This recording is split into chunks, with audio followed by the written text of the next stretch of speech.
Most of the men who had been positioned near here were called in to assist Sickles.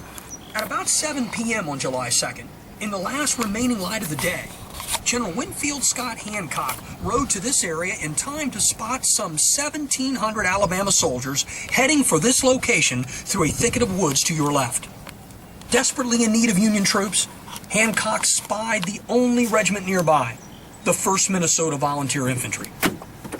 The 1st Minnesota had the distinction of being the first Union regiment sworn into federal service at the start of the American Civil War. When President Abraham Lincoln asked for 75,000 volunteers early in 1861, Governor Alexander Ramsey of Minnesota happened to be in Washington on the day of Lincoln's call to arms. Enthusiastically, the governor stopped the Secretary of War, Simon Cameron, on the street and pledged the first 1,000 men to the Union cause. Thus, by April, just some 2 weeks after the attack on Fort Sumter, the 1st Minnesota was mustered into federal service, and on July 2, 1863, it numbered 262 men present for duty along Cemetery Ridge. Riding up to the men of the 1st Minnesota, General Hancock exclaimed, "My God, are these all the men we have here?" Then turning to Colonel William Colville, commander of the 1st Minnesota, he shouted, "Advance, Colonel, and take those colors," pointing to the Confederate flags advancing towards Cemetery Ridge. Not a man wavered.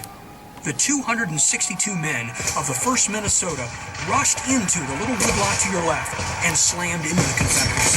Within 15 minutes, nearly 82% of this small Midwest regiment was killed, wounded, or captured, one of the greatest Union regimental losses of the war. But the desperate measure had worked. In the smoke and confusion of the charge, the 1st Minnesota checked the forward momentum of the Confederates, giving Hancock just enough time to rush reinforcements in to breach the gap. With that, the assault on the Union left came to an end.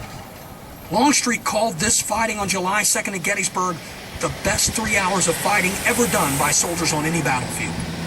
But the cost in human suffering was enormous, and it was about to get larger. On the other side of the battlefield, which is our next destination, the fighting was just getting underway. It would mark the beginning of the longest continuous exchange of fire during the entire Gettysburg battle. Of course, I would be remiss if we proceeded to the next stop without first pointing out the Pennsylvania Memorial.